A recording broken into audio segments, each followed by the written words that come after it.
দেশের মানুষ যেভাবে হচ্ছে মেয়েদেরকে কটূক্তি করতেছে, এটা আসলে মানে মেয়েদের জন্য হচ্ছে নেওয়াটা অসম্ভব।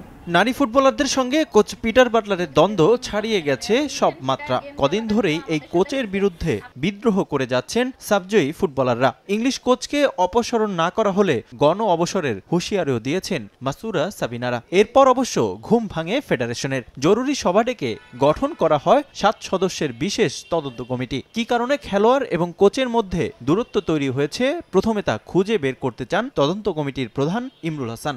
আমাদের মূল কাজটুকু থাকবে যে এই যে দূরত্ব তৈরি হয়েছে সেটা পিছনের কারণগুলো খুঁজে বের করা এবং এই সমস্ত ঘটনা যেন ভবিষ্যতে না ঘটে সে সমস্ত সুপারিশগুলো আমরা করব।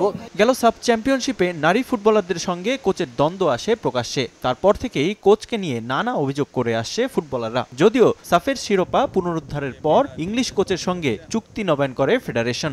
এরপর থেকে আরও জ্বালাময়ী হয়ে ওঠে ফুটবলাররা। ক্যাম্প বয়কট সহ গণ অবসরের হুঁশিয়ারি দেন 18 জন ফুটবলার। তখন প্রশ্ন ওঠে, সমস্যা শুরু হতেই কেন কোনো পদক্ষেপ নেয়নি নারী উইং? তাই এতে নারী উইংসের কোনো গাফলতি ছিল কিনা তাও খতিয়ে দেখবে 7 সদস্যের কমিটি। মহিলা একটা নারী উইং আছে ফুটবলে, এই নারী উইং এর ব্যর্থতা আছে কিনা সেটাও কিন্তু আমরা খতিয়ে দেখবো এই কমিটি। এদিকে নারী ফুটবলারদের অভিযোগও খতিয়ে দেখবে তদন্ত কমিটি। বেশ কিছু ফুটবলারদের বিরুদ্ধে শৃঙ্খলা ভঙ্গের অভিযোগও সামনে এসেছে। তবে এ নিয়ে এখনই কঠোর হতে চায় না বাফুফে। কোচ ও ফুটবলারদের সঙ্গে বসে সমাধানের পথ বের করতে চায় ফেডারেশন। কোনো পক্ষের কাছে ফুটবল ফেডারেশন জিম্মি হয়ে থাকতে চায় না বলেও জানান ইমরুল হাসান। আমরা শুরুতে কঠোর অবস্থানে যেতে চাচ্ছি না, আমরা সব পক্ষের সাথে কথা বলে আমরা চাইবো। আপনারা জানেন যে মেয়েদের অবশ্যই বাংলাদেশ ফুটবলে একটা ভালো অবদান আছে, কিন্তু ভালো অবদান থাকা সত্ত্বেও এটা কারো কাছে বাংলাদেশ ফুটবল কিন্তু জিম্মি হয়ে থাকবে, সেটাও কিন্তু একরকম ঠিক না। তো আমরা আশা করছি যে একটা সুন্দর সমাধান আমরা বুঝতে পারবো। আমরা সবার সাথে কথা বলবো, কোচ প্লাস প্লেয়ার বা এর বাইরেও যারা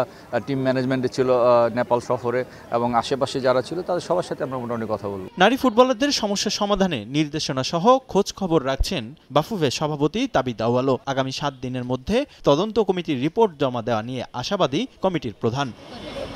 রিফাতুল ইসলাম মিরন, সময় সংবাদ, ঢাকা।